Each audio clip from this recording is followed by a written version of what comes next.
Why don't you just back it all the way up to how things started with you and John F. Donovan? I had just turned 11.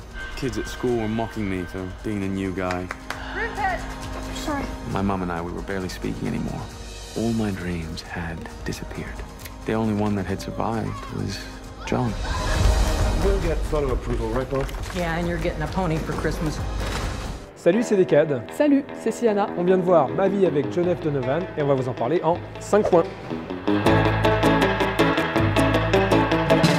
Point numéro 1, la réalisation. Alors évidemment, dès les premiers plans, on reconnaît direct le style de Xavier Dolan. On reconnaît bien les gros plans, les lumières, l'utilisation de la musique, du son, et même cette façon de capturer vraiment la moindre émotion sur le visage des comédiens. Seulement voilà, sur ce film, j'ai eu un peu l'impression qu'il reposait sur ses acquis, qu'il reposait un peu sur son système de mise en scène, et j'ai pas eu l'impression d'avoir ressenti une grande inspiration dans sa façon de filmer son histoire. En tout cas, ça m'a semblé beaucoup moins personnel, original et percutant que sur certains de ses autres films. Alors oui, en effet, on retrouve quand même vraiment le style Dolan, même si moi j'en ai pas vu beaucoup. Mais là où en général, sa mise en scène, c'est ce qui fait sa force, ici c'est un petit peu too much. Mais pour moi, l'un des points négatifs du film, c'est vraiment sa construction et son montage. C'est assez décousu, ça dessert vraiment le récit. Et c'est ce qui fait que moi je suis jamais vraiment rentrée dans le film. Point numéro 2, le scénario. J'ai retrouvé le goût de Dolan pour les histoires à la fois très intimistes et à la fois assez ambitieuses dans la façon de les raconter. J'ai également retrouvé la plume de Dolan. Il y a toujours un côté assez attachant tout de suite avec les personnages, avec des dialogues assez ciselés, assez bien foutus. Mais un peu comme la réalisation, je trouve qu'il s'est un petit peu limité dans ses audaces, qu'il n'est pas allé super loin dans ses personnages.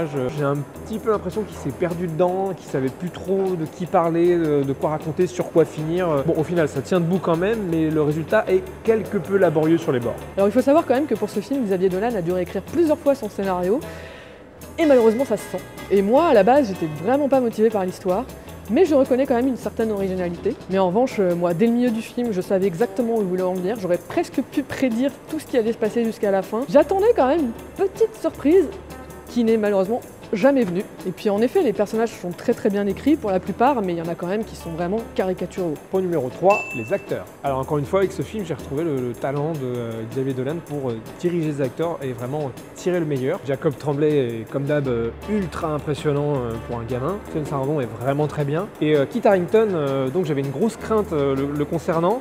Je trouve qu'au final, Dolan en tire sûrement sa meilleure performance dans ce film, mais ça reste pour moi pas suffisant. Il passe très bien tout le long du film, mais disons que je sens que c'est toujours un acteur un peu limité au final. Alors moi, j'ai quand même un souci avec Kit Harington, c'est que je le trouve très moyen et peu charismatique dans Game of Thrones. Donc j'attendais un petit peu ce film comme une révélation. Et non, il est pas mauvais, hein. Il est bon, mais il est moyen. Pour moi, c'est juste un acteur moyen qui est certainement plus pris pour sa belle gueule que pour son talent. Après, en ce qui concerne le reste du casting, ils sont tous au top. En même temps, c'est quand même des pointures. Mais ils sont vraiment tous au top, tous bien dirigés. Et pour moi, il y en a deux qui sortent du lot, surtout grâce à leurs interactions.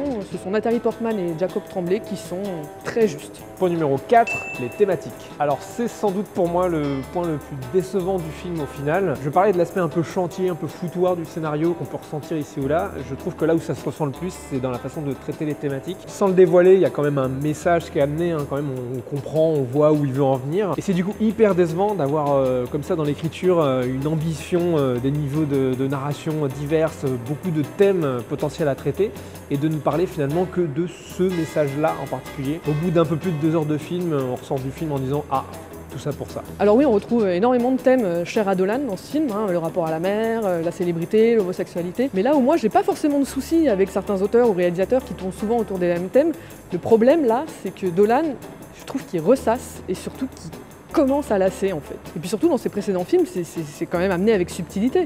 Là, c'est pointé du doigt, c'est genre il nous prend par la main, il nous dit regardez comme c'est compliqué. Et au final, on tourne vraiment en rond et comme Decade, j'ai envie de dire tout ça pour ça quoi. Point numéro 5, la musique. Alors la musique, encore une fois, j'ai retrouvé la patte de Dolan, c'est-à-dire cette utilisation de la pop des années 90, d'utiliser ses morceaux préférés ici ou là pour faire un truc assez personnel. Mais un peu comme les autres aspects dont j'ai parlé avant, je trouvais que dans ce film, il tournait un petit peu en rond et que son utilisation si particulière de la musique était beaucoup moins percutante et beaucoup moins marquante. En tout cas, moi, elle m'a beaucoup moins touché que dans ces autres films. Alors c'est vrai que l'utilisation de la musique, c'est ce qui définit en grande partie le style Dolan. Et ce film ne fait pas exception, on a encore droit à beaucoup de tubes des années 90 90 et 2000. Mais là où en général ça sert le récit, comme dans Mommy par exemple, ici c'est plus utilisé comme musique d'ambiance, comme illustration plutôt que réelle connexion avec l'histoire. En conclusion, j'ai vraiment eu le sentiment devant ce film que Dolan s'est mis une grosse pression avec ce film. On sent qu'il voulait montrer aux Américains qu'il savait faire un truc un peu ambitieux et en même temps avec son style, mais là il commence un peu à tourner en rond et à tourner à vide au bout d'un moment, quoi. D'un côté on sent qu'il voulait faire un récit assez complexe, assez ambitieux, et de l'autre côté on sent qu'il voulait faire une sorte de best-of Dolan,